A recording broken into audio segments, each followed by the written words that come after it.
దేవుని సహాయాన్ని కూడా మనం పొందుకుంటూ తెరవబడిన హృదయంతో దేవుడు నాతో మనతో ఏం మాట్లాడతాడో అర్థం చేసుకుంటూ వాక్యాన్ని ధ్యానం చేసుకుందాం.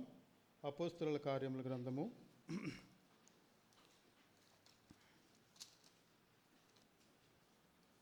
2వ అధ్యాయము.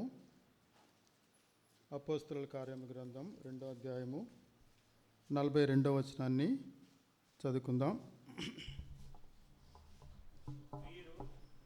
వీరు అపోస్తలుల బోధయందును సహవాసమందును రొట్టె విరుచుటయందును ప్రార్థన చేయుటయందును ఎడతెగక యుండిరి. ప్రేమ కలిగిన ప్రభువా, నమ్మకమైన తండ్రి, నీ కృపకు వందనాలు, స్తుతులు, స్తోత్రాలు.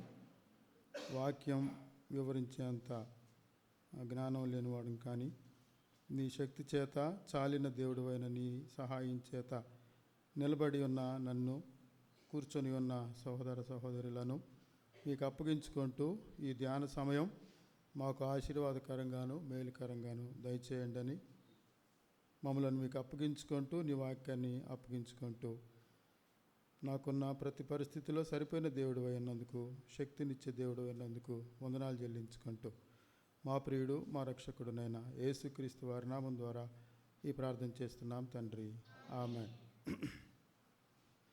వీరు అపోస్తలుల బోధయందును సహవాసమందును రొట్టె విరుచుటయందును ప్రార్థన చేయుటయందును ఎడతెగక యుండిరి. ఈ మాటను మనం ధ్యానం చేసుకుంటూ ఉంటే ఈరోజు మనం ఆలోచించాల్సిన మాట ఏంటంటే సహవాసం. సహవాసం అనే మాటను మనం ధ్యానం చేస్తూ ఉన్నాం. దేవుడు సంఘంలో చేర్చబడిన తర్వాత ఆయన సహవాసంలో మనలను ఎదిగింప చేయాలని, అలాగే ఆయన రూపంలోనికి మనం రావటం చూస్తూ ఆనందిస్తూ ఉండాలని 4 రకాలైనటువంటి కట్టడలను దేవుడు యేసుప్రభు వారు ఆది సంఘమందులో వాళ్ళకి ఇచ్చారు. వాటిల్లో ప్రథమంగా అపోస్తలుల బోధ అన్న మాటను మనం చూసుకున్నాం. రెండవది సహవాసం. సహవాసం విశ్వాసులందరూ కలిగి తప్పనిసరిగా చేయవలసిన దానిలో భాగం. సహవాసం చేయవలసిన వ్యక్తులతో చేయవలసిన సమయంలో చేయవలసిన విధంగా చేయకపోతే ఫలితాలు శాశ్వతమైనటువంటి పరిణామాలకి గురిచేస్తాయి. మరలా చెప్తున్నాను, సహవాసం అనేది ఎవరితో చేయాలో, ఎలా చేయాలో, ఏ సమయంలో చేయాలో అలాగ కనుక మనం చేయకపోతే దాని పరిణామాలు చాలా తీవ్రమైనగా, శాశ్వతంగా, అది జ్ఞాపకం వచ్చినప్పుడల్లా మనలను గుచ్చేదిగా, పొడిచేదిగా ఉంటుంది.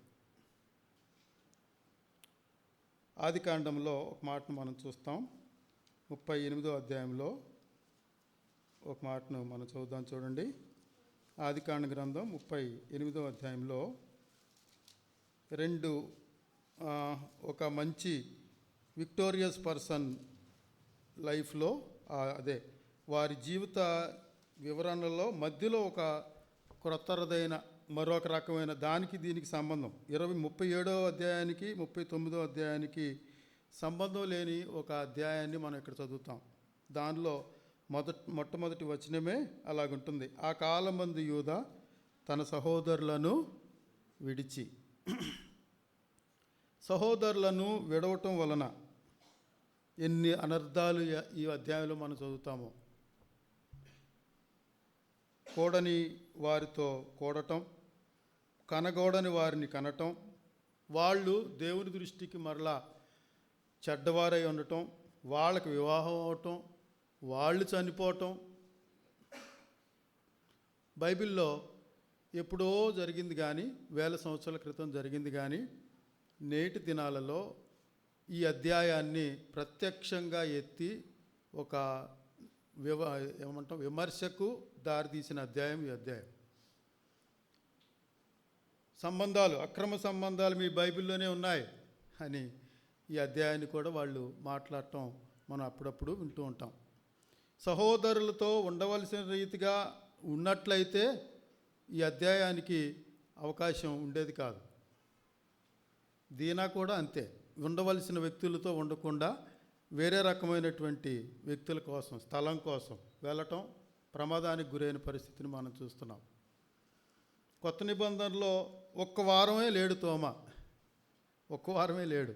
కానీ ఎంత మాట అనేసాడో ఆ మాట ఇప్పటికి కూడా మనం వాక్యంలో చదువుతాం కదా, చూసి నమ్మిన వారి కంటే చూడక నమ్మిన వారిదని. అంతే, సహవాసం చేయవలసినట్లుగా చేయవలసిన సమయంలో చేయవలసిన వ్యక్తులతో చేయకపోతే ఆ పరిణామాలు శాశ్వత కాలం. అరే ఆ రోజు నేను కనుక మానేయకుండా ఉంటే ఇలా జరిగి ఉండేది కాదు అని ఆ మాట జ్ఞాపకం వచ్చినప్పుడల్లా బాధపడుతూ ఉంటాం. ఈ మాట నేను అనకూడని మాట ఆ రోజు నేను అనేశాను, అనుకొని ఉంటే బాగుండేది, ఆ రోజు నేను మిస్ అవ్వకుండా ఉంటే బాగుండేది. అట్లాగా మనం సహవాసాన్ని, ఇదే నా ఆఖరి సహవాసం, దీన్ని నేను మిస్ కాకూడదు అన్నట్లుగా మనం రావాలి. ఇంకో అవకాశం ఉంటుందో లేదో, ఆ వ్యక్తితో నేను మరలా కలుస్తానో లేదో, అసలు ఆ సమయం నాకు నా జీవితంలో మరలా ఏర్పాటు అవుతుందో లేదో అన్నట్లుగా మనం వచ్చినప్పుడు ప్రతి సహవాస కూడికను ఒక ఆశీర్వాద కూడికగా మనం తీసుకుని వెళ్తాం. ఆదివారం అయిపోయింది, బుధవారం వచ్చింది, లేకపోతే మరలా శనివారం వస్తుంది, లేకపోతే మరలా ఆదివారం వస్తుంది. అలా కాకుండా సహవాసం జీవితంలో, నా జీవితంలో దేవుడు ఏర్పాటు చేసిన ఒక మంచి, నాకు మేలు, నాకు నా ఆత్మకు క్షేమాన్ని ఇచ్చేది అని ఆలోచించి మనం విడవకోకుండా ఉంటే అప్పుడు మనకి ప్రతి సందర్భం ఒక ఆశీర్వాదకరంగా ఉంటుంది. ఎప్పుడైనా అసలు మనం చేసే సహవాసం ఆత్మీయమైందేనా అని ఎప్పుడైనా సందేహం వస్తే ఇలా అనుకోవాలి మనం. కోల్పోయినప్పుడు, సహవాసాన్ని కోల్పోయినప్పుడు, కావాలనేమి కోల్పోలేదు, కానీ ఎట్లాగో కోల్పోయిన సమయం మన మనసుకి బాధ కలిగిస్తే అది ఖచ్చితంగా ఆత్మీయమైన సహవాసంగా మనం జ్ఞాపకం పెట్టుకోవచ్చు. ఈరోజు బుధవారం రాలేదు, ఏం కాలేదనుకోండి, నా మనసుకి ఏం మాత్రం కల్మషం కానీ, నా మనసు గుచ్చటం కానీ, లేకపోతే అసలు ఎటువంటి తేడా నాకు అనిపించలేదనుకోండి, అది ఆత్మీయమైన సహవాసం అని అనిపించదు. కొన్ని చోట్ల వచ్చినా కానీ ఏ రకమైన తాకిడికి, సహవాసానికి, స్నేహానికి, మన మనస్సాక్షికి, ఆత్మలో తెలిసిపోద్ది, ఆ రిలీఫ్ వచ్చేస్తుంది. అలాంటిది ఏది లేని సందర్భాలు కూడా ఉంటాయి కొన్ని చోట్ల. మన సంఘం గురించి నేను మాట్లాడట్లేదు, కానీ వెళ్తాం, కూర్చుంటాం, అక్కడ ఎటువంటి దేవుడు నాతో టచ్ అయినట్టు కానీ, దేవుని మాట టచ్ అయినట్టు కానీ అనిపించినట్టుగా అనిపించదు, వచ్చాం వెళ్ళాం అన్నట్టుగా ఉంటుంది. అలాంటిది కూడా ఆత్మీయ సహవాసంగా మనం భావించకూడదు. తర్వాత సహవాసం అనే దాన్ని మనం చేసిన తర్వాత దాని తాలూకా ఆశీర్వాదం మనం పొందుకోవాలి, మనం కూడా ఇతరులకు అందించగలిగి ఉండాలన్న మాటను మనం ఆలోచిస్తాం. సహోదరులు విడిచిన కారణాన్ని బట్టి ఎంతో నష్టాన్ని, ఎంతో బాధను, 2 కుమారులను కోల్పోవటం, తర్వాత ఒక రకమైనటువంటి చెడ్డమాదిని కలిగించటం మనం వాక్యంలో మనం చూసాం. అట్లాగే ఇప్పుడు చదువుకున్న వాక్యంలో కూడా ఒక మాటను మనం ఆలోచిస్తే, పైన చదివిన వచనాలన్నింటినీ మనం చూస్తే ఇలా ఉంటుంది. ఎట్లా అంటే, వారు వీరు అన్న మాటను కూడా అన్నయ్య మనకి వివరించి చెప్పారు కదా. వారు ఈ మాట విని హృదయంలో నొచ్చుకొని, రకరకాలైనటువంటి భావాలు కలిగినటువంటి మనుషులు ఒకే స్థలంలో చేర్చబడటం. ఈ సందర్భం రాకముందు వీళ్ళు వచ్చిన తర్వాత వీళ్ళకి వచ్చింది అపోస్తుల బోధ. దీనికంటే ముందు ఏంటది? వాళ్ళకున్నది ధర్మశాస్త్రం, వాళ్ళకున్న మూఢాచారాలు, వాళ్ళకున్నటువంటి మూర్ఖ స్వభావం, అవి ఉన్నాయి వాళ్ళకి. వాళ్ళు వాటినన్నిటినీ విడిచి ఇప్పుడు అందరూ ఒకే తాటి మీదకి రావాలి. రకరకాలైనటువంటి నేపథ్యంలో ఉన్న వాళ్ళందరూ ఒకే రకమైన దానికి. ఇది రాకముందు ఇప్పుడు తేడా ఏంటి? యేసుప్రభువుని సిలువేయండి, పొడి చేయండి, లేకపోతే చంపేయండి, దూషించటం, ఉమ్మివేసిన వాళ్ళు, గుద్దిన వాళ్ళు, వీళ్ళందరే వాక్యం చేత పొడవబడింది. మీరు ఆయన చంపారు, మేము దీనికి సాక్షులం, ఆయన లేచాడు, దేవుడిగా నిరూపింపబడ్డాడు అన్న మాటలు విని పొడవబడిన కారణం అది. అరే ఇలా చేసామా మనం ఈయన్ని అని వాళ్ళే కన్విన్స్ అయ్యి, ఎవరైతే దూషించారో వాళ్ళు ఇప్పుడు ఆ, మాకు మా ఆచారాలు వద్దు, మాకు మా ధర్మశాస్త్రం వద్దు, మాకు కావాల్సింది మీ బోధ అన్నట్లుగా బోధ కిందకు వచ్చారు. సహవాసం విషయంలోకి వచ్చేసరికి కూడా రకరకాలైనటువంటి ఉన్నాయి వాళ్ళకి, అన్యులతోనో లోకస్తులతోనో ఎక్కడో ఉంది. కానీ దాని అంతటిని త్యజించేసి మరలా ఇక్కడికి వచ్చారు, సహవాసంలోనికి వచ్చారు. మరలా రొట్టె విరుచుట, ఏ ప్రభువునైతే భౌతికంగా గాయపరిచి తిట్టి కొట్టి అపహాస్యం చేసి వాళ్ళే ఆ రొట్టెలో మళ్ళీ ఆయన్నే చూస్తున్నారు. అలా రొట్టె విరచడంలో, తర్వాత ప్రార్థన చేయటంలో, ఇంతకుముందు చెప్పాం కదా, మనం అనుకున్నాం కదా, ఆయనను దూషించిన వాళ్ళే నీవే మాకు దిక్కు అన్నట్లుగా ప్రార్థన చేయటానికి వీళ్ళు వచ్చారు. ఇట్లాగా రకరకాలైనటువంటి నేపథ్యంలో నుంచి ఒకే తాటికి, ఒకే వాక్యానికి, ఒకే రొట్టెకు, ఒకే రకమైన ప్రార్థనకు చేర్చబడినటువంటి సంఘం ఈ సంఘం. సహవాసం చేస్తూ ఉంటే కలిగేటువంటి ప్రయోజనాలు 3 రకాలైనటువంటి ప్రయోజనాలు చాలా ఉన్నాయి, కానీ 3 నాకు తట్టినవి, నాకు ఆలోచనకు వచ్చినవి నేను మీకు జ్ఞాపకం చేస్తాను. దేవుడు తను చిత్తంలో ఏమున్నాయో మనుషులకు తెలియచేస్తాడు. సహవాసంలో ఉన్న వాళ్ళకి దేవుని చిత్తాన్ని వారికి తెలియజేస్తాడు. నేను చేయబోయే దానిని నా స్నేహితుడికి తెలపకుండా నేను ఉంటానా అని అబ్రహాముతో తన మనసులోని మాటను చెప్పాడు. ఆయనకొక్కరికే కాదు, మనకు కూడా ఆయన చిత్తంలో, మనం ఆయన సహవాసంలో ఆయనతో సంబంధం కలిగి ఉంటే ఆయన ఆశీర్వాదాలు ఇచ్చే సంగతులు. కొన్నిసార్లు మన మనసాక్షికి ఇలా అనిపిస్తుంది, ఇదిగో ఈ రూట్లో నువ్వు వెళ్ళకు అనిపిస్తుంది. వెళ్ళకుండా ఉంటే ఆ తాలూకు అక్కడ ఏదో ప్రమాదం జరిగినట్టు మనకు రిలీజ్ అవుతాం. అట్లాగా దేవుడు మనకు కొన్ని తప్పిస్తాడు, కొన్ని ఆశీర్వాదాలను స్వతంత్రించుకునేటట్లుగా చేస్తాడు, కొన్ని ఆశ్చర్యమైన కార్యాలను మన హృదయానికి తట్టేటట్లుగా చేస్తాడు. ఇది దేవుడి నుంచి వచ్చే ఆశీర్వాదం. రెండోది, మనకు మనం, నా ద్వారా మీకు, మీ ద్వారా నాకు, ఒకరికొకరు సహోదరులు ఒకరికొకరు బుద్ధి చెప్పుకునే విషయంలోనో, బోధ చేసుకునే విషయంలోనో, ప్రోత్సహించుకునే విషయంలోనో ఆ రకంగా మనం ఒకరికొకరు ప్రోత్సహించబడతాం. అయితే సహవాసంలో ఉత్కృష్టమైన, అసలు సహవాసంలో పరాకాష్ట అంటే ఉన్నతమైన అనుభవం ఏంటంటే దేవుడికి మనం ఏం కావాలో ఇవ్వటం. మొదటి మాట నేనేం చెప్పానంటే, దేవుడు మనకు ఆయన కృప ద్వారా, ఆయన మనం ఒక్కోసారి లోపాల్లో, ఒక్కోసారి అవిధేయతలో ఉన్నప్పటికీ తన మహాకృప, మనం ఎదగాలనే ఆశతో ఉన్నప్పుడు ఆయన ప్రత్యక్షంగా మనల్ని ఆ విధంగా కొన్ని సహాయాలు చేస్తాడు. రెండోది, సంఘంతో కూడి ఉన్నప్పుడు మనం ఒకరికొకరు చేసుకునే సహవాసం, ఆదరణ, అది వేరు. నా ద్వారా దేవునికి ఇచ్చే సహవాసం చాలా ఉత్కృష్టమైనటువంటి అనుభవం. అది సాధించడం అనేది చాలా అనుభవంతోనూ చాలా ఎక్సర్సైజ్, దాని అభ్యాసంతోనూ కూడిన సంగతి. ఉదాహరణకు ఒక మాట నేను మీకు చూపిస్తాను, చూడండి.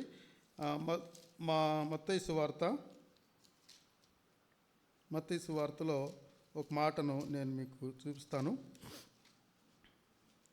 26వ అధ్యాయంలో ఒక మాటను నేను 14వ వచనం చూడండి. అప్పుడు 12 మందిలో ఒకడు ఇస్కరియోతు యూదా ప్రధాన యాజకుల యొద్దకు వెళ్ళి, నేను ఆయనను మీకు అప్పగించిన యెడల నాకేమి ఇత్తురని వారిని అడిగాను. 17వ వచనం చూద్దాం, చూడండి. పులియని రొట్టెల పండుగలో మొదటి దినమందు శిష్యులు యేసు వద్దకు వచ్చి, పస్కాను భుజించుటకు మేము నీ కొరకు ఎక్కడ సిద్ధపరచుకోరుచున్నామని అడిగిరి. సహవాసాన్ని విడిచి దూరంగా వెళ్ళి నాకేం వస్తుంది అంటున్నాడు ఆయన. ఆయనతో పాటే ఉండి మేము నీకు ఎక్కడ స్థలం సిద్ధపరచాలి ప్రభువా అంటున్నాడు. తేడా అర్థం చేసుకుందాం. పస్కా పండుగను ఇప్పుడు 3.5 సంవత్సరానికి ఒకసారి వాళ్ళు అలా చేస్తుంటే 3 సంవత్సరాలు అనుభవం అంతే. ఆ పస్కా పండుగలో ఆయన చేసే విధానం, ఆయన పాల్గొనే విధానము అదంతా చూసి దేవుడు యేసుప్రభు అరే ఇది నాకు చాలా ఇష్టమని, ఆశపడుతున్నానని చెప్పిన మాటలను అర్థం చేసుకొని, పండుగ సమయం వస్తుంది ప్రభువా, మేము నీకెక్కడ ఏర్పాటు చేయాలి. ఆయన అడిగితే వీళ్ళు చేయట్లేదు. నాకు సమయం వస్తుంది, పండుగ ఆచారం చేద్దాం చూడండి, పలానా అక్కడ చూడండి అని ఆయన శిష్యులతో చెప్పలేదు. శిష్యులే వెళ్ళి ఆయన అడిగారు. ఆ మాటను మనం చూద్దాం మళ్ళీ ఇంకొకసారి. పస్కా భుజించుటకు మేము నీ కొరకు ఎక్కడ సిద్ధపరచుకోరుచున్నాం. దేవునితో ఉండే సహవాసంలో ఇలాంటి ఉత్కృష్టమైన అభ్యాసానికి మనం వెళ్ళాలి. నా ద్వారా నీకేమి కలగాలి, మేము నీకు ఎక్కడ సిద్ధపరచాలి. అప్పటికే ఆయన విరవబడినట్లు, అందించబడినట్లు, శ్రమలు పొందినట్లు, బాధలు పొందినట్లు, ఆయన మరణం పొందినట్లు, సిలువ వేయబడినట్లు, సమాధిలో చేయబడినట్టు అనుభవాలు ఏమి లేవు. అయినా కూడా ఆయన ఇష్టాన్ని చేయటానికి ఈ శిష్యులు ఆయన దగ్గరికి వెళ్ళి, మేమే నీకు సిద్ధపరుస్తాం, సమయం వస్తుంది కదా, ఎక్కడ చేయమంటారు అని అడిగాడు. అయితే సహవాసంలో లేని యూదా ఏం చేశాడంటే, నేను మీకు ఆయన అప్పగిస్తాను, నాకేమిస్తారు, నీకు నేనేమిస్తా అనేది వీళ్ళు అంటుంటే, నాకేమి వస్తుంది అని ఆయన అంటున్నాడు. ఆ పరిణామాలన్నీ మనకు తెలుసు. ఆయనకేం వచ్చిందో, వీళ్ళు ఏం పొందుకున్నారో దాన్ని కూడా మనం చూస్తూనే ఉన్నాం. కాబట్టి ఈ సహవాసంలో ప్రభువుకి నేనేమి ఇవ్వాలి, ఒకటి నా సహోదరునికి నేనేమి ఇవ్వాలి. ఆయన మనకి ఇచ్చేది కన్ఫర్మ్, దానిలో మనం ఏం ఆలోచించాల్సిన అవసరం లేదు. మందిర తాలూకా ఆశీర్వాదాలు, సహవాస తాలూకా ఆశీర్వాదాలు, సంఘం తాలూకైనటువంటి ఆశీర్వాదాలను ఆయన మనం బ్రతుకున్నంతకాలం ఇస్తూనే ఉంటాడు. కానీ మనం ఆయనకి ఏమి ఇస్తాం అన్న సంగతిని వీళ్ళు ఇంత ఆశగా ఎదురు చూసి అడిగినప్పుడు ప్రభువారు ఎంతో సంతోషించి ఆ సంగతిని వారికి వివరించారు. మనం కూడా అలాంటి ఆలోచనతో ఉంటే ఆయనతో సహవాసంలో ప్రతిదినం ఇది పండగ రోజు చెప్పిన మాటలే కానీ, పండగ సందర్భంగా చెప్పిన మాటే కానీ, ప్రతిదినం విశ్వాసి వ్యక్తిగత సహవాసంలో ఈరోజు నీ కొరకు నేనేమి చేయమంటావు ప్రభువా, ఎక్కడికి వెళ్ళమంటావు ప్రభువా, ఎలాంటి పరిస్థితులు నాకు వస్తాయి, నేనేం చేయాలి అని కాసుకొని సిద్ధపడి ఉన్నప్పుడు అలాంటి వారిని దేవుడు ఎంతగానో వాడుకొని తన సేవకు, తన పని నిమిత్తమై వాడుకుంటాడన్న సంగతిని జ్ఞాపకం చేసుకుంటున్నాం. దేవుడు మనకిచ్చేది కన్ఫామ్, మనం మనకిచ్చేది సహోదరులకు ఒకరికొకళ్ళు ఆదరించుకునేది కూడా కన్ఫామ్. అయితే మన ద్వారా ఏమొస్తుందన్న సంగతిని మనం ప్రభువారికి అంత ఉన్నత స్థాయికి ఎదగాలని ఆయన రెండో భాగంగా సహవాసాన్ని ఇచ్చాడు.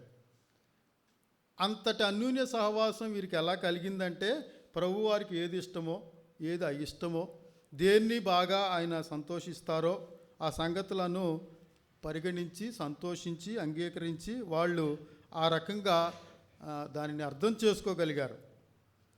నా నుంచి అన్నీ నేను చేయలేను, ప్రభువుకి సమస్తం నేను చేయలేను, కానీ నా నుంచి కనీసం ఒక సంతోషకరమైన సంగతిని ప్రభువుకి నేను అందించగలగాలి. అట్లా మనందరం కలిసి ఒక్కొక్క సంగతి విషయంలో దేవునికి అంత గొప్ప సంతోషాన్ని కలిగించామనుకోండి, చాలా ఆశీర్వాదకరంగా ఉంటుంది ఆ దినం మనకి. దేవుని కొరకు బ్రతికిన దినాన్ని, దేవుని కొరకు చేసిన పనిని, దేవుని కొరకు గడిపిన సమయాన్ని, వీటన్నిటిని మనం ఆలోచించుకున్నప్పుడు ఆ ఆశీర్వాదం ఎంత విలువగా ఉంటుందంటే మనలో మనమే ఆనందించేస్తూ ఉంటాం. ఈరోజు నేను చాలా మీనింగ్ఫుల్గా గడిపాను కదా సమయం, ఈరోజు నేను సువార్త చెప్పాను కాదు, ఈరోజు నేను వాక్యాన్ని పంచుకున్నాను కాదు, ఈరోజు నా ద్వారా ఒక సహోదరుడు బలపరచబడ్డాడు కాదు, ఇది దేవుని పని, దేవుడు నాకు ఇచ్చిన భాగ్యం అని మనకు మనమే సంతోషంగా అనుభవిస్తూ ఉంటాం. అలా కాకపోతే నాకేమిస్తావు అన్నట్లుగానే ఉంటాం. నాకేమిస్తావు అన్న ఆయనకి ఏం జరిగిందో మనం ఇక్కడే చూద్దాం చూడండి. అపోస్తల కార్యాల గ్రంథంలో నాకేం దొరుకుతుంది, నాకేమిస్తారు అని అన్నప్పుడు వాళ్ళు ఏమిచ్చారో ఏం చేశారో, కానీ అపోస్తలులు అయితే మంచి మాటను ఆయన విషయంలో రాయబడిన మాటను మనం చూస్తాం. అపోస్తల కార్యంలో ఈ మాట మనం చూడండి. 25వ వచనం, తన చోటికి పోవుటకు. సహవాస చోటు నుంచి ఏ చోటుకి వెళ్ళాడు? తన చోటుకి వెళ్ళిపోయాడు. వీళ్ళందరూ ఒక చోట ఉన్నారు. ప్రభువా, పస్కా వస్తుంది కదా, ఎక్కడ ఏర్పాటు చేయమంటావు? మా కొరకు నువ్వు విరవబడుతున్నావే, మా కొరకు నువ్వు చనిపోతున్నావే, నీ ఇష్టమేంటో కనుక్కున్న వీళ్ళు అలాగా ఆయనతో పాటు ఉండి ఆయన ఇష్టమేదో తెలుసుకొని దాన్ని చేయటానికి ఇష్టపడ్డారు వాళ్ళు.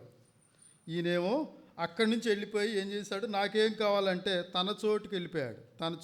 తన చోటికి పోవుటకు యూదా తప్పిపోయి పోగొట్టుకున్నాడు. సహవాసాన్ని కోల్పోయాడు, పోగొట్టుకున్నాడు. అపోస్తలత్వాన్ని పోగొట్టుకున్నాడు. పొందుకున్నది ఏంటో మనకు అర్థమవుతుంది. సహవాసం చేయవలసిన సమయంలో చేయవలసిన వ్యక్తులతో చేయకపోతే జరిగే పరిష్కారం శాశ్వత కాలమైనటువంటి అవి ఉంటాయి. దేవుడు ఆయన విషయంలో ప్రభువారికి అయితే తెలుసులే, కానీ అలాంటి వాడు పుట్టుకొని ఉంటే బాగుండు అనుకున్నాడు. కానీ అవకాశాలు ఇచ్చి ఇచ్చి ఇచ్చి ఏం చేయలేక తన దారికి, తన చోటుకి తనే వెళ్ళిపోయాడు. సహవాసంలో ఉన్న మనం కోల్పోకుండా ఇలాంటి భ్రష్టత్వమైన పరిస్థితిలోనికి వెళ్లకుండా కాపాడటం కొరకే దేవుడు మనలను ఈ సహవాసాలను అందిస్తున్నాడు. కొరింథీయుల పత్రిక 1వ అధ్యాయము 17వ వచనంలో కూడా ఒక 3 వ్యక్తులను మనం ఆలోచిస్తాం. ఇక్కడ స్తెఫను, ఫార్మునాతు, అకాయికు అని వారు వచ్చినందున సంతోషించుచున్నాను. 3 వ్యక్తులు వచ్చేసరికి చాలా సంతోషిస్తున్నాడంట. కొంతమంది సహవాసంలో రావటం చాలా సంతోషం, సేవకులకు సంతోషం, ప్రజలకు, విశ్వాసులకు ఒకరికొకరికి సంతోషం.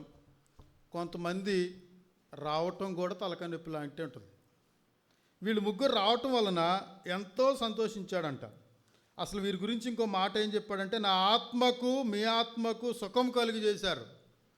వాళ్ళ సహవాసం దేవుని సేవకులకు సుఖాన్ని, వారి ఆత్మలకు సుఖాన్ని ఆత్మకు సుఖం కలిగించేది దేవుడు వాస్తవానికి.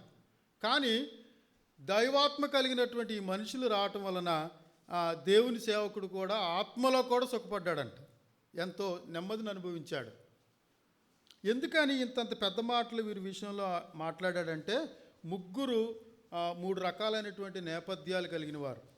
3 రకాల నేపథ్యాలు. సంఘం అంటే అలాంటి నేపథ్యాలే ఉంటాయి. అందరూ చదువుకున్న వాళ్ళే ఉండరు, అందరూ పేదవాళ్ళే ఉండరు, అందరూ ధనవంతులే ఉండరు, అందరూ జ్ఞానవంతులే ఉండరు. రకరకాలైనటువంటి నేపథ్యాల నుంచి వచ్చిన వాళ్ళే. స్తెఫను ఒక కిరీటధారి అయిన వాడు లాంటి వాడు, చాలా అరిస్టోక్రాటిక్ ఫ్యామిలీలో నుంచి, రాజవంశంలో నుంచి వచ్చినటువంటి ఆ నేపథ్యం కలిగిన వాడంట. అలాగే ఫార్మునాతు అనే అతను కూడా వాస్తవానికి లక్, అదృష్టవంతుడు అనే పేరు, కానీ అభాగ్యవంతుడిలాగానే బ్రతికేవాడు, ఏ అదృష్టం లేదు. అలాగే అకాయికు మ్యాన్ ఆఫ్ సాడ్నెస్ అంట, మ్యాన్ ఆఫ్ సాడ్నెస్. ఈయనకున్న దుఃఖ కారణాలు మరి ఎవరికి లేరంట. ఈ 3 నేపథ్యం కలిగిన వాళ్ళు కలిసి పౌలన్నను కలవటానికని వెళ్తున్నారు. ఆయన ఎక్కడున్నాడు? 550 కిలోమీటర్ల దూరంలో ఉన్నాడంట. 550 కిలోమీటర్ల దూరం జల ప్రయాణం, సముద్ర ప్రయాణం చేసి ఆయన కలుసుకొని కొరింథీలో ఉన్న యోగక్షేమాలు చెప్పటం కొరకు వెళ్ళారు.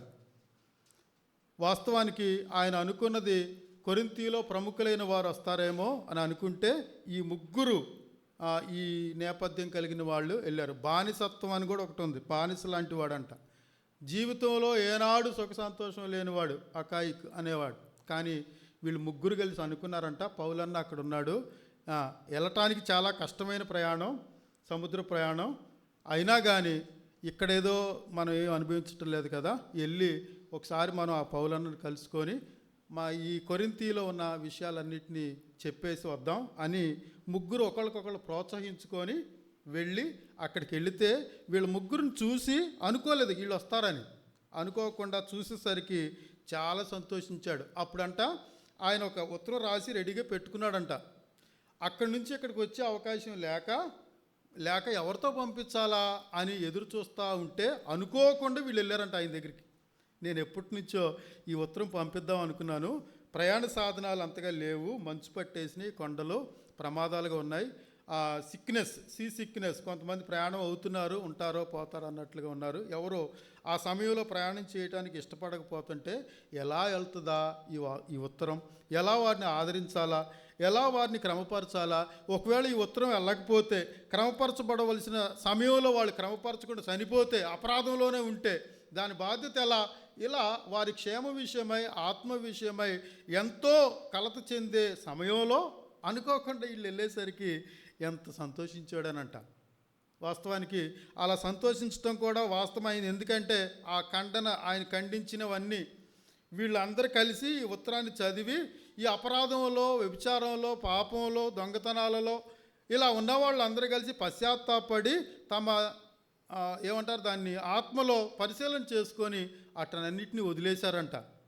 ఇంతటి సాక్ష్యం, ఇంతటి కార్యం ఎవరి ద్వారా జరిగింది? ముగ్గురు అనుకోని వ్యక్తులు సముద్ర 22 గంటలు ఏకదాటిగా ప్రయాణం చేస్తే వెళ్తారంట. కానీ ఎప్పుడు 22 గంటలు ఏకదాటి ప్రయాణం జరగదంట.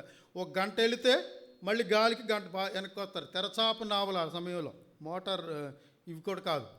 వాటిలో వెళితే ఒక గంట ప్రయాణం వెళితే మళ్ళీ గాలి తిరిగి ఎటేటో తీసుకెళ్ళి ఆగిపోయి మళ్ళీ అక్కడ లంగరేసుకొని మళ్ళీ వెళ్ళి అట్లా రోజుల ప్రయాణం. బయలుదేరిన వాళ్ళందరూ గమ్యం చేరతారనే ఇది కూడా లేదంట, గ్యారంటీ కూడా లేదంట.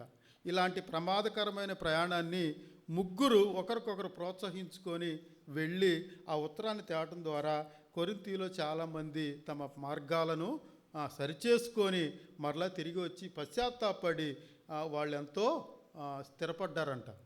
ఇంతటి గొప్ప క్షేమం జరగటానికి వాళ్ళు ముగ్గురు చేసినటువంటి ఆ గొప్ప త్యాగం. సంఘం సహవాసం, ఇలాంటి సహవాసం కలిగినప్పుడు, సహవాసులు చేరినప్పుడు సేవకులకి ఎంత ఎలా కలుగుతుందంట, అని వచ్చినందున సంతోషించుచున్నాను. మీరు లేని కొరతను అనే మాట ఏంటంటే, మీరు లేని కొరత ఏంటంటే కొరింథీలో ఆయన మనసులో వచ్చే మనుషులు కొంతమంది ఉన్నారు. పలానాడు గ్యారంటీగా వస్తారు అనేది ఉంది ఆయనకి. నేను ఇక్కడ ఉన్నానని తెలిసి నా దగ్గరికి వస్తారని అనుకున్న మనుషుల్లో ఈ ముగ్గురు లేరు. కానీ వీళ్ళు ప్రోత్సహించుకొని మా అన్న మనల్ని పిలిచినా పిలవకపోయినా, అన్న మనకి ఎవరు చెప్పకపోయినా మన ఖర్చులు మనమే పెట్టుకొని మన ప్రయాణం మనమే చేసుకొని వెళ్ళి కలుద్దామని అనుకోకుండా వెళ్ళారు. ఆయన అనుకోకుండా వీళ్ళు చూశారు. ఎంత సంతోషమైన ఆత్మీయమైన కలయికో అక్కడ జరిగినట్లుగా మనం చూస్తాం. సంతోషించుచున్నాను అనే మాటతో సరిపోయిద్ది. కానీ దాని కింద మళ్ళీ ఇంకో మాట అన్నాడు, మీరు లేని కొరత నాకు తీర్చి నా ఆత్మకను, అంటే నేను ఏదైతే చింతపడుతున్నానో దానిని ఇప్పుడు తేలికపడ్డాను. కొరింథీ వాళ్ళు సరిచేసుకుంటారు ఈ ఉత్తరం ద్వారా అని నా మనసులో ఒక భరోసా కలిగింది అని ఆయనకి. ఇలా సరిచేసుకోవటం వలన మీ ఆత్మకు కూడా సుఖం. మీరు ఇప్పుడు వరకు అపాయంలో ఉన్నారు, ప్రమాదంలో ఉన్నారు, ఎలా సరిచేసుకోవాలో తెలియని విధంగా ఉన్నారు. ఈ ఉత్తరాన్ని చదువుకొని మీరు స్థిరపడతారు. అప్పుడు మీ ఆత్మలు కూడా క్షేమంగా ఉంటాయి. ఇంత క్షేమం జరగటానికి ముగ్గురు వ్యక్తులు ఓ రకరకాల నేపథ్యాలు కలిగినటువంటి వ్యక్తులు. మళ్ళీ వీళ్ళేమి పెద్ద ప్రఖ్యాతగాంచిన వాళ్ళేం కాదు. సంఘంలో జరిగే క్షేమం ఇలా సామాన్యమైన వ్యక్తుల ద్వారా కూడా దేవుడు కలిగించుకోగలుగుతాడు, చాలా కలిగించుకుంటాడు. ఎందుకంటే అలాంటి ఆత్మను, అలాంటి ఆశను కలిగి మన సంఘంలో చేరవస్తే చాలు, అంతే. అలా ఉన్నప్పుడు నాకు చదువు లేదు కదా, నాకు బలం లేదు కదా, నాకు జ్ఞానం లేదు కదా, అవి కాదు. దేవుడు తనను ఎలా ఏర్పాటు చేసుకోవాలో, ఎలా వాడుకోవాలో అలా వాడుకొని మనకి క్షేమమును, సేవకుల క్షేమాన్ని, ఇతరులకు క్షేమాన్ని, అది దాని ద్వారా ఈ ఉత్తరం రాకముందు వచ్చిన తర్వాత ఒక ట్రెమెండస్ చేంజ్, చాలా తీవ్రమైన మార్పు కనబడి వాళ్ళందరూ మార్పు చెంది తర్వాత పత్రికలో రాస్తాడు, మీ అందు నేను ఇప్పుడు నిజంగా సంతోషిస్తున్నాను, నా మనసులో చెప్పవలసినవన్నీ చెప్పేశాను, మీరు కూడా మార్చుకోవాల్సినవన్నీ మార్చేసుకున్నారు, మీరు మంచి సంఘంగా ఎదుగుతున్నారు అని ఆయనకి చాలా సంతోషాన్ని కలిగించింది. సంఘం ద్వారా, సహవాసం ద్వారా జరగవలసిన కార్యాలు ఇలా ఉండాలి. నా ద్వారా, నీ ద్వారా ఎటువంటి కార్యాలు జరుగుతున్నాయి అని మనం ఆలోచించుకొని అలాంటి తీర్మానం కలిగి ఈ సంవత్సరంలో మనం ఈ మిగతా నెలలు 10 నెలలు ఉన్నాయి మన ముందు, నా ద్వారా ఏదైనా ఒక శాశ్వత కాల పరిష్కారం లేదా శాశ్వత కాల ప్రయోజనం నా ద్వారా జరగాలి. అలాగ జరగటానికి నేనేం చేయాలి? అలా ఆలోచించినప్పుడు ప్రభువే మనలను అలాగ సహాయం చేసి పంపుతారు. అలా కాకపోతే ఆ సమయాన్ని మనం వాడకూడని చోట, వాడకూడని వ్యక్తులతో, వాడకూడని విధంగా వాడతాం. దాని తాలూకా ఆశీర్వాదం పోగా నష్టాన్ని, శాశ్వత కాల శాపాన్ని మనం తెచ్చుకొని ఉంటాం. సహవాసం ద్వారా బలపొందినటువంటి నేను నా జీవితంలో ఇక్కడికి వచ్చిన తర్వాత ఇవి నా స్వానుభవాలు మీకు కూడా ఒకవేళ ఉండుండొచ్చు అన్న సంగతులను నేను కూడా జ్ఞాపకం చేసి ప్రార్థనలోనికి వెళ్తాం. కిరణ్ ఇక్కడికి వచ్చేవాడు ఫస్ట్. వచ్చిన తర్వాత నేను వేరే సంఘానికి వెళ్ళేవాడిని. అన్నయ్య నాకున్న అనుభవంతో అలా అంటున్నాను. అన్న నన్ను, అరే ఎందుకురా అక్కడికి వెళ్తావు రా, నాతో పాటు వచ్చాడు. అక్కడికి వచ్చి అక్కడ చూశాడు. వాడికి మన బ్యాక్గ్రౌండ్ అంతా తెలుసు కాబట్టి ఇక్కడ ఏం ఆనందిస్తున్నావురా నువ్వు రా అని చెప్పి ఒకరోజు తీసుకొచ్చాడు నన్ను. నేను, రవి, కిరణ్ అన్నయ్య వచ్చాం. వచ్చి అదిగో అది అక్కడ కూర్చొని ఉండేవాళ్ళం. ఒక 4-5 వారాలు నేను అలా వస్తూ ఉంటే అన్నయ్య పరిచయం చేసుకుని మీరు ఎందుకు రొట్టెలో పాలు పంపులు పొందటం లేదు, బాప్తిస్మం పొందారా అన్న? మేము బాప్తిస్మం పొందాం కానీ మధ్యలో చాలా కాలం గ్యాప్ వచ్చేసిందన్న, లోకంలోనికి కలిసిపోయామన్నా, అప్పటికి చెడు అలవాట్లలో ఉన్నానన్న అని కొన్ని సంగతులను చెప్పినప్పుడు, సరే ప్రభువు కనికరిస్తాడు, మీరు వస్తున్నారు కాబట్టి సహవాసంలోనికి రండి అని ఆ రకంగా ఆహ్వానించి వచ్చే వారం మీరు పాలు పంపులు పొందాలి అని అన్నయ్య దాన్ని ఆహ్వానించడాన్ని బట్టి నేను, రవి, అన్న కిరణ్ ఆల్రెడీ దానిలో పాలు పంపులు పొందుతున్నాడు. అలా వచ్చాం. అలా వచ్చి సహవాసంలో స్థిరపడి దేవుడు అంచెలంచెలుగా ఇలాగ ఎదిగించడాన్ని నేను జ్ఞాపకం చేసుకున్నప్పుడు, ఒక మనిషి ఎలా రక్షింపబడతాడో, ఒక మనిషి ఎలా సంఘంలో ఎదుగుతాడో, ఎక్కడ ఎదగాలో, ఎప్పుడు ఎదగాలో, ఎవరితో అటాచ్ చేయాలో, ఇవన్నీ దేవుడు విశ్వాసుల పట్ల చేసే ఆశ్చర్యమైన సంగతులు. మనం అనుకుంటాం ఇక్కడ వెళ్తే బాగుండు, అక్కడ వెళ్తే బాగుండు అని. ఇది దేవుని ప్రణాళిక అయితే అది ఎలా, ఏ సందర్భంలో ఎలా వస్తాడు. నేను ఇక్కడ రావటానికి ఎంతమందిని దేవుడు కదిలిచ్చాడంటే, కిరణ్ బెంగళూరు వెళ్ళాడు. బెంగళూరులో జాబ్ చేయడానికైనా వెళితే వాడు అక్కడ ఏ జాబు సెట్ అవ్వట్లేదు. ఒకళ్ళు వచ్చినా దానికి ఆడు ఉండట్లేదు అక్కడ, ఏదో తేడా వచ్చి సండే కుదరట్లేదని ఎట్లాగో విజయవాడ వస్తున్నానని ఫోన్ చేశాడు. అరే నేను విజయవాడ వస్తున్నాను అంటే, అన్న మా రూమ్లో ఖాళీ ఉందన్న వచ్చాయన్న. అట్లా డైరెక్ట్గా వాళ్ళ ఇంటికి వెళ్ళకుండా విజయవాడలో వచ్చి మా రూమ్లో ఉండి, అంటే ఆ బెంగళూరు నుంచి విజయవాడ రాకపోతే నేను పరిచయం అయ్యేవాడిని కాదు. అట్లా దేవుడు అన్నని అక్కడికి వచ్చి చిన్న చిన్న జాబులు చేసుకుంటూ, కంప్యూటర్ని ప్రోగ్రామ్స్ అవన్నీ చేసుకుంటూ అలా సంఘంలో పరిచయం అయ్యి అలా సంఘంలో చేర్చబడ్డాం. అయిపోయిన తర్వాత VBS అయిపోయిన తర్వాత అదిగో ఆ పిల్లర్ ఎదురుగా భోజనం పెట్టి రేపు రాత్రి రూమ్ ఖాళీ చేసి వెళ్ళిపోవాలి. అయిపోయింది, VBS కూడా అయిపోయింది, రూమ్ కూడా అయిపోయింది, నేను చదువు అయిపోయింది, ఎగ్జామ్స్ అయిపోయినాయి సమ్మర్లో. ఇంకా నేను ఖాళీ చేసి వెళ్ళిపోవాలి. ప్లేట్ నిండా అన్నం పెట్టుకొని రేపు నుంచి నేను ఎక్కడికి వెళ్ళాలి, ఏం చేయాలి అని చాలా నా కన్నీళ్ళే ప్లేట్లో పడిపోతూ ఉన్నాయి. అన్నయ్య వచ్చి భుజాన్ని చేసి డోంట్ వరీ అన్నట్లుగా ఆదరించి, మరలా నేను వెళ్ళిపోయిన తర్వాత అక్కడ నేను జాయిన్ అయితే మళ్ళీ కృపంబాంటి గారు మ్యారేజ్ ప్రపోజల్ తెచ్చి, ఇవన్నీ ఏంటి అని ఆలోచించినప్పుడు దేవుడు తన సహవాసాన్ని అందించే అద్భుతమైనటువంటి అవకాశాలు. ఆ ఉద్యోగం మానేసి మళ్ళీ ఇక్కడికి వచ్చేసి సంఘంతో అలాగా ఎదుగుతూ ఉన్న సంగతులను అట్లా నా స్వానుభవంలో కొన్ని మాటలను నేను ఇక్కడ రాశాను. సమస్యల్లో సతమతమయ్యేవాడిని సంతృప్తికరంగాను, కుదురులేని వాడిని కుదుట పడేవాడిగాను, లోపాల్లో ఉన్నవాడిని మాటను నేను కొంచెం అర్థం చేసుకుంటానని లోతైన అనుభవాలు నేర్చుకునేవాడిగాను, మూర్ఖుడిగా ఉన్నవాడిని మాన్యుడిగాను, పామరుడిగా ఉన్నవాడిని ఈ పండితుడిగాను రాసిన పండితుడినే కాదులే కానీ అట్లా ఊరికే ఆ మాట కోసం రాశాను. కొంచెం తెలివి కలిగిన వాడిగాను, చీకట్లో ఉన్నవాడిని వెలుగులోనికి, పనికి మాలిన వాడిని ప్రయోజనకరమైన వాడిగాను, ఎన్నిక లేని వాడిని ఏర్పరచుకున్నట్టును, అలాగే పిరికి వాడిని పరాక్రమశాలిగానంటే బైబిల్లో నుంచే, బైబిల్ ఆధారంగానే ఈ మాటలను రాశాను. ఓడిపోయిన వాడిని గెలిపించేవాడిగాను, నిరుత్సాహం కలిగిన వాడిని ప్రోత్సాహం కలిగించేవాడిగాను, దూరంగా ఉండేవాడిని సమీపంగా ఉండేటట్లుగాను, అపవాది కుమారుని అబ్రహాం కుమారుడిగాను, అబద్ధాలు చెప్పేవాడిని సత్యవంతుడిగా, సత్యాన్ని ప్రేమించేవాడిగాను. ఇలాగా అబద్ధం అనేది కూడా ఒక పెద్ద అనుభవం. కిరణ్ అన్నయ్య దగ్గర ఒక్కడికే ఫోన్ ఉండేది. ఆ ఫోను నేను తీసుకుని వెళ్ళాను వేరే చోటకి. నాకు వేరే వాళ్ళు ఫోన్ చేస్తారని ఆయన కన్విన్స్ చేసి, అరే సుధాకర్ అన్నయ్య చేస్తానన్నాడురా, ఆ ఫోన్ నా దగ్గర ఉండాలని నేను ఇప్పుడే వచ్చేస్తానని ఫోన్ తీసుకుని వెళ్ళిపోయాను. చిన్న ఫోన్ ఉండేది ఆడికి. అన్నయ్య ఫోన్ చేశారు. కిరణ్ ఉన్నాడు. అప్పటికి నాకు అన్నయ్య పరిచయం లేదు. కిరణ్ అన్నాడా? కిరణ్ అంటే కిరణ్ లేడండి అన్నాను. ఎక్కడికి వెళ్ళాడంటే తెలియదండి అన్నాను. ఫోన్ ఎవరిదంటే ఆడిదే, నేను తీసుకుని వెళ్ళిపోయాను. ఆడి రూమ్లో లేడని అబద్ధం చెప్పాను. అబద్ధం చెప్తే వచ్చిన తర్వాత అన్నయ్య కిరణ్ అన్నయ్యకి ఫోన్ చేస్తే, అరే సేవకులతో ఎలా అబద్ధం చెప్తారా నువ్వు, అబద్ధాలు ఆడేవాడిని అనేవాడిని.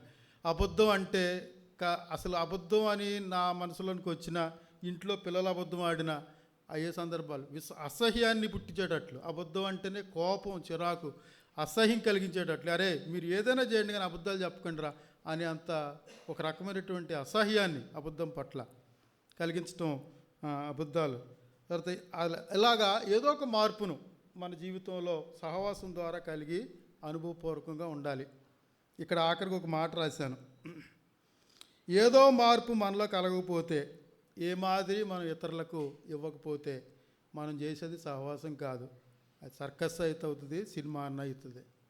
ఇంకోసారి చెప్తే, ఏదో ఒక మార్పు మనలో కలగకపోతే, ఏ మాదిరి మన ద్వారా ఇతరులకు ఇవ్వకపోతే మనం చేసేది సహవాసం కాదు. ఇవన్నీ నేను చదివిన మార్పులన్నీ మీలో కలిగినాయో లేదో నాకు తెలియదు, కానీ నాలో ప్రత్యక్షంగా కొట్టొచ్చినట్లు ఈ మార్పులన్నీ నాకు కలిగిన అనుభవాన్ని నేను ఉన్నాను. ఇది సహవాసం ద్వారా దేవుడు నాకు ఇచ్చినటువంటి గొప్ప భాగ్యం. ఈ మాటలను దేవుడు దీవించిన గాక. ప్రార్థనలకు వెళ్దాం.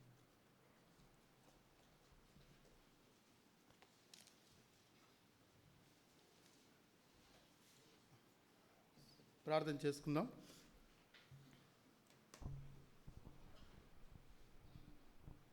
సహవాసంలో చేర్చబడిన తర్వాత మనం ఏ రకమైన మార్పును కలిగామో దేవుడు మనతో మాట్లాడిన సంగతులను రక్షింపబడిన నాటి నుండి ఎక్కడ ఆరాధన చేయాలో, ఏ ఏ విషయాల్లో మార్చుకున్నామో గుర్తున్నాయా మనందరికీ? గుర్తొస్తే వాటి విషయమై స్తుతిద్దాం. ప్రభువా, ఇన్ని లోపాల్లో ఉన్న నన్ను నువ్వు ప్రేమించి నీ దాసుని ద్వారా నీ వాక్యాన్ని నేర్పించి గొప్ప గొప్ప మార్పులను మా జీవితాల్లో తెచ్చేసావు. ఇది సహవాసం ద్వారా నేను పొందిన అనుభవం అని మనస్ఫూర్తిగా, మనస్సాక్షికి ఎటువంటి కల్మషం లేకుండా మనం ఆ రకంగా ప్రభువుని స్తుతిద్దాం. నా ద్వారా సంఘానికి జరిగిన ప్రయోజనం, సహవాసం ద్వారా నువ్వు ప్రయోజనాన్ని పొందావు. మరి మనం ఏమిద్దాం? దేవుడు మనందరికీ కాపుదలను ఇస్తున్నాడు, ఎప్పుడూ కృప చూపిస్తూనే ఉన్నాడు, మేలు చేస్తూనే ఉన్నాడు. ఒకరికొకరం చేసుకుంటున్నాం, అది కూడా మంచి అనుభవమే. కానీ నా ద్వారా దేవునికి ఇచ్చే సహవాసం, ఉత్కృష్టమైన అనుభవంలోనికి ఎప్పుడు ఎదుగుదాం? అలాంటి ఆశతో ప్రభువుని హత్తుకుందాం. ప్రభువా, ఇదిగో నా చెయ్యి, నా ద్వారా నీకేదైనా జరగాలి. ప్రేమ కలిగిన ప్రభువా, నమ్మకమైన తండ్రి, నీ కృపకు వందనాలు, స్తుతులు, స్తోత్రాలు. రక్షణ అయితే పొందాను, కానీ ఆరాధన లేకుండా లోకంలో కలిసిపోయి దురలవాట్లలో పడిన నన్ను, నీ బిడ్డను నాతో జత చేసి, సంఘానికి జత చేసి ఒక అంటుకట్టుబడిన అనుభవంలోనికి తెచ్చిన నీకు వందనాలు ప్రభువా. సహవాసం ద్వారా ఎంత కొట్టొచ్చినట్టు నాలో మార్పులు నువ్వు తెచ్చావో అనుభవపూర్వకంగా పంచుకోవడానికి ఇచ్చిన అవకాశాన్ని బట్టి వందనాలు. నీ సహవాసమే నాకు ఆనాడు దొరకకపోతే అసలు నేను బ్రతికుండేవాడినా? ఇలాంటి క్షేమకరమైన స్థితిలో నేను ఉండేవాడినా? తండ్రి, నువ్వు నాకు చేసిన మేలుని బట్టి వందనాలు. ఇలాంటి సహవాసాన్ని మేము అప్పటికప్పుడు వృద్ధి చేసుకుంటూ, నీతో అంటుకట్టుపడుతూ, నీ రూపంలోనికి ఎదగాలని ఆశతో నువ్వు మాకు దయచేసావు ప్రభువా.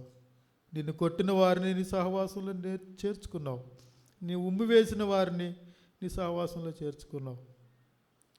ఏ వాక్యం లేని వారికి నీ ఉపదేశాన్ని ఇచ్చావు ప్రభువా. అలాంటి స్థితిలో రకరకాల నేపథ్యాల్లో వచ్చిన మాకు కూడా ఇలాంటి అనుభవాలతో నువ్వు ఇచ్చినందుకు వందనాలు.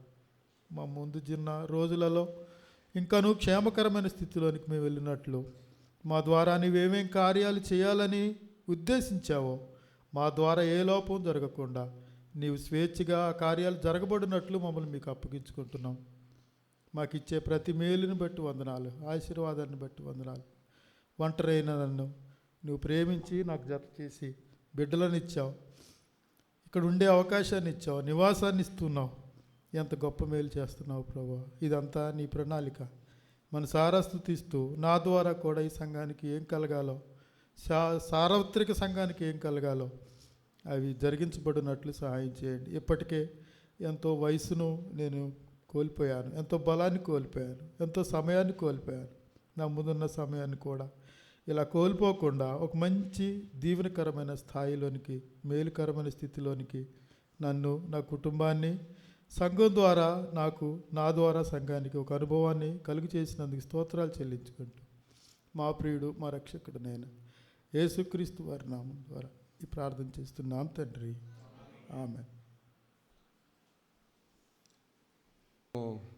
విన్న ఈ సంగతులలో అపోస్తలుల బోధ, సహవాసము, రొట్టె విరుచుట, ప్రార్థన చేయుట, ఈ నాలుగు ఫలితాలను మనలోని తీసుకొని వస్తాయి. వాక్యం రక్షిస్తుంది, సహవాసం అతికిస్తుంది, ప్రభు బల్ల రొట్టె విరుచుట మనలను నిలబెడుతుంది, ప్రార్థన మనలను ఎదిగిస్తుంది. ఈ 4 మాటలు మనం జ్ఞాపకం ఉంచుకుందాం. వాక్యం రక్షిస్తుంది, వర్డ్ ఆఫ్ గాడ్ సేవ్స్ అస్. సహవాసం అతికిస్తుంది. సహవాసం సంఘంతో, ప్రభువుతో అతుకు అనేది సంబంధాన్ని ఏర్పరుస్తుంది. అలాగే రొట్టె విరుచుట నిలబెడుతుంది. రొట్టె విరవడమే లేకపోతే మనలో చాలామందికి శనివారం సెట్ అవ్వరు. అర్థమైందా నేనేం చెప్పాను? ఆదివారం పాలు పంపులు పొందాలని చాలామంది శనివారం రాత్రి ఒప్పుకుంటారు. ఎందుకంటే ప్రభు బలలో అయోగ్యంగా చేయి వేసేటప్పుడు. అటు నిలబెడుతుంది. ప్రార్థన ఉజ్జీవాన్ని కలగజేస్తుంది. ఈ 4 సంగతులు విశ్వాసి అయితే జరగాలి. అవిశ్వాసికి అయితే ఏముండదు. నిండా మునిగినోడికి చలే ఉండదు. తర్వాత సాంఘిక శాస్త్రములు ఇలా చెబుతారు, man is a social animal. మానవుడు సాంఘిక జీవి.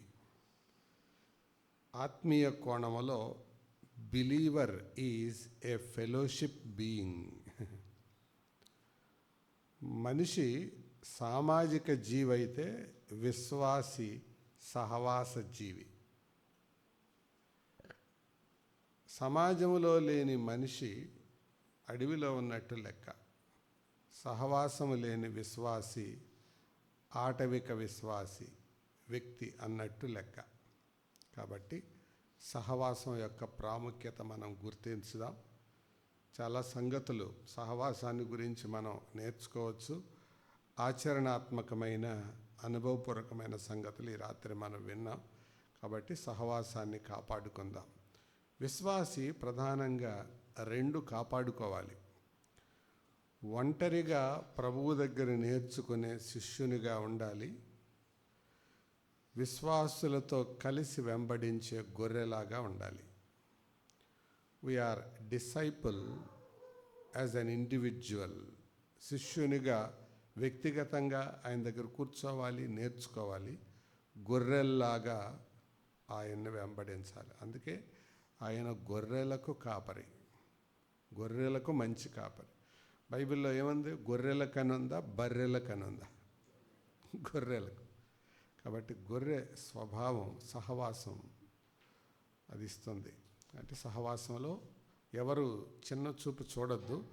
సహవాసాన్ని ఎవరైతే చిన్న చూపు చూస్తారో వాళ్ళు ప్రమాదములో ఉన్నట్టు లెక్క అని చాలా ఉదాహరణలు మనం బైబిల్ గ్రంథంలో చూసాం. కాబట్టి సహవాసం ప్రభువుతో ఉండాలి, అది వ్యక్తిగతంగా. ప్రభు బిడ్డలతో ఉండాలి, అది సామూహికంగా. అపోస్తలుడైన పౌలు తన ఆత్మీయ కుమారుడైన తిమోతికి 2వ పత్రిక 2వ అధ్యాయం 22వ వచనంలో ఇలాగన్నాడు. ఏమని అంటే, నీవు యవనేచ్ఛల నుండి దూరంగా పారిపో, కానీ పవిత్ర హృదయులై ప్రభువుకు ప్రార్థన చేసే వారితో కూడా నీతిని, విశ్వాసమును, ప్రేమను, సమాధానమును వెంటాడు పర్స్యూ. అంటే నీ ఒంటరిగా కాదు, ప్రార్థన చేసే వాళ్ళతో. కాబట్టి నీ సహవాసులు ప్రార్థన చేసేవాళ్ళేనా? అలా కాకపోతే నువ్వు విశ్వాసివి కాదు, నువ్వు భక్తునివి కాదు. నీ సహవాసులు ఎలాంటి వాళ్ళు? అందుకే ఇంగ్లీష్లో అంటారన్నమాట, tell me your friend, I will tell who you are. నీ స్నేహితులు ఎవరో చెప్పు, నీ సంగతి ఏంటో నేను చెప్తాను.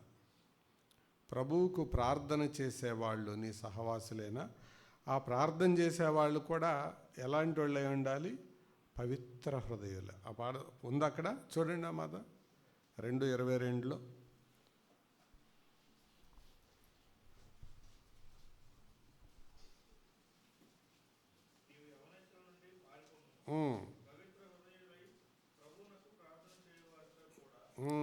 ఎవరితో? ఏ హృదయాలై? కాబట్టి ప్రార్థన చేసే వాళ్ళందరూ పవిత్రంగా ఉండరు. ఉంటారా? మీరు చెప్పండి, ప్రార్థన చేసే వాళ్ళందరూ పవిత్రంగా ఉంటారా? ఉండరు. కాబట్టి నీ సెలక్షన్ ఎలా ఉండాలంటే ప్రార్థన చేసే అనుభవం కలిగిన వాళ్ళని సెలెక్ట్ చేసుకోవాలి. ఇందాక అది కూడా విన్నాం కదా, సహవాసం గురించి 3 మాటలు. ఎవరితో చేయాలి, ఏ సమయంలో చేయాలి, ఏ మేరకు చేయాలి అనేది విన్నాం కదా. కాబట్టి అది దానికి ఇక్కడ ఆన్సర్ ఉంది. ఎవరితో చేయాలి? పవిత్ర హృదయులై ప్రార్థన చేసే వాళ్ళతో చేయాలి. వాళ్ళతో కలిసి నీతిని, ప్రేమను, విశ్వాసాన్ని వెంటాడాలి. అదనమాట సహవాసములో ఉన్నది అది. కాబట్టి మీరు వాక్యాన్ని ధ్యానం చేసేటప్పుడు ఇలా ధ్యానం చేయండి. నేను 3 మాటలు చెప్తాను మన ఈ రాత్రి విన్నదానికి సహాయకరంగా. మీరు బైబిల్ స్టడీ ఎప్పుడు, వాక్యం విన్నప్పుడు ఎప్పుడు అది అల్టిమేట్ కాదు. ఇంటికి వెళ్ళాక మళ్ళీ దాన్ని మనం వర్కౌట్ చేసుకోవాలి. ఆ వర్కౌట్ ఏంటో చెప్పనా? What is the meaning of fellowship? సహవాసం యొక్క అర్థం ఏంటి? అది ధ్యానం చేయండి. రెండవది, what are the essentials of fellowship? సహవాసానికి ఉండవలసిన ప్రాముఖ్యతలు ఏంటి? మూడవది, what are the outcomes or benefits of fellowship? సహవాసం వలన కలిగే ప్రయోజనాలు ఏంటి? అది సహవాసం అంటే. అర్థం ఏంటి? దానికి ఉండవలసిన అత్యవసరతలు ఏంటి? దాని వలన వచ్చే ప్రయోజనాలు ఏంటి? మీరు ధ్యానం చేసుకుంటే మీకు కూడా మేలు కలుగుతుంది. కేవలం ఈ రాత్రి ఇక్కడికి వచ్చి వెళ్ళిపోతే అది మీరు మందిర సంబంధులు అవుతారు, కానీ దేవుని సంబంధులు ఎవరు? రేపు దేవుడు వచ్చేది మందిర సంబంధుల కోసం కాదు, దేవుని సంబంధుల కోసం వస్తాడు. మందిరం ఉందేందుకు? దేవునితో సంబంధం ఏర్పరచుకోవడానికి. యూదులు, ఇశ్రాయేలీలు పాడైపోవటానికి కారణం ఏంటంటే వాళ్ళు గ్రంథ సంబంధులు, మందిర సంబంధులు అంతే. అందుకే పాడైపోయారు. దేవుని సంబంధులు కాదు. ఇశ్రాయేలీలు పతనం అవడానికి 2 కారణాలు. They're men of books and men of temple, but they're not men of God. మందిరం ఉంది దేవునితో సంబంధాన్ని పెంపొంద చేయడానికి. మందిరంతో మాత్రమే మనకు సంబంధం ఉంటే గ్యారంటీగా పరలోకం వెళ్ళరు. Note this point. నీ సంబంధం మందిరంతోనా, దేవునితోనా? మందిరానికి వస్తున్నావు, దేవునితో సంబంధం పెరుగుతుందా? దానికి నీ దగ్గర ఆన్సర్ లేకపోతే నరకంలో నీ సీటు గ్యారంటీ. మందిర సంబంధం దేవునితో సంబంధాన్ని ఇవ్వకపోతే అది ప్రమాదం. అందుకే మందిరాన్ని చూసి అతిశయిస్తున్నారనే ప్రభు తన దేహాన్ని పోల్చుకొని ఇశ్రాయేలీలతో ఒక ఛాలెంజ్ విసిరాడు. ఏంటది? ఈ దేవాలయాన్ని పడగొట్టండి కావాలంటే 3 రోజులు. కానీ వాళ్ళకి ఏమర్థమైంది? ఇదేంట్రా ఈ దేవాలయానికి వ్యతిరేకంగా మాట్లాడుతున్నాడు అని కొట్టేశారు. కానీ ఆయన చెప్పింది దేని గురించి? దేహం అనే దేవాలయం, ఆయన దేహం అని గురించి. అదనమాట. అంటే వాళ్ళకి దేవుడంటే మందిరమే అని. కానీ మందిరం తప్పు కాదు. మందిరానికి వెళ్ళేది దేవునితో సంబంధం పెంచుకోవడానికి. అలా కాకపోతే ఏం ప్రయోజనం? అది ఎవరో తమాషాగా ఇలా చెప్పారు. చాలామంది మందిరం దగ్గర కబడ్డీ ప్లేయర్స్ లాగా ఉంటారంట. కబడ్డీ ప్లేయర్ ఏం చేస్తాడు? అది కోతకెళ్ళేటప్పుడు ఆ లైన్ దగ్గర ఆగి దాన్ని టచ్ చేసేది పెట్టి ముద్దు పెట్టి లోనికి కోతకెళ్తాడు, చూసారా? అలాగే మందిరానికి వచ్చినప్పుడు మందిరానికి వచ్చి అనుకొని వీళ్ళు మందిర సంబంధులు అనమాట. అట్లా ఉంటారు. దేవుడు మందిరం కోసం రాడు. మందిరం ఇక్కడే ఉంటుంది. ఒకవేళ యేసు ప్రభువు గనక వచ్చి సంఘాన్ని తీసుకొని వెళ్ళిపోతే ఈ మందిరంలో ఏ క్రీస్తు విరోధి ఆఫీసు పెట్టుకుంటాడో తెలియదు మనకి. ఇదే మందిరం యేసుక్రీస్తు విరోధికి ఆఫీస్ అవుతుంది. సంఘం ఎత్తబడిన తర్వాత ఇక అంతే కదా. కాబట్టి మందిర సంబంధం. అప్పుడు నువ్వు చర్చికి వస్తే ఏంటి ఇక్కడికి వచ్చావు అని అడుగుతారు. ఊరికే నేను ఊహిస్తున్నా ఇట్లా. ఏ సార్ చర్చి జరుగుతానే వచ్చావు? ఓహో నువ్వు కూడా వచ్చావాడివా, రా లోపలికి రా, ఇక బొమ్మకు మొక్కు అంటారు. ఇదివరకు మాకు ఏమని చెప్పలేదు సార్, మాకు ఇలా తప్పు అన్నారు సార్ అని అంటే, తప్పో రైటో తర్వాత సంగతి, నువ్వు బతకాలని ఉంటే మొక్కు, లేకపోతే తలకాయ ఎగిరిపోద్ది అంటే దండం పెట్టుకుంటావు. ఇక్కడికి వచ్చి దండం పెట్టుకొని వెళ్తావు. మందిర సంబంధం అక్కడ తీసుకెళ్తుంది. ఈ బాధలన్నీ వద్దనుకుంటే దేవునితో సంబంధం కలిగి బ్రతికితే ఈ లోపుగానే ఎత్తబడతావు. సో నీ సంబంధం మందిర సంబంధమా దేవుని సంబంధం? అది మందిరంకి రావడం చెడ్డది కాదు, కానీ అది ఏం పెంపొందించేయాలి? దేవునితో సంబంధాన్ని పెంపొందే. లేకపోతే కబడ్డీ ప్లేయర్ లాగే ఉంటావు నువ్వు, అనుకొని వెళ్తాం. మందిరానికి వచ్చాం, ముగించాం, వెళ్తాం. దేవునితో సంబంధం సహవాసంలో అది జరగాలి. కాబట్టి అలాగ మనం జ్ఞాపకం చేసుకుందాం. మంచిది, మనసులో ఉంచుకోండి. ప్రార్థన చేసుకుందాం.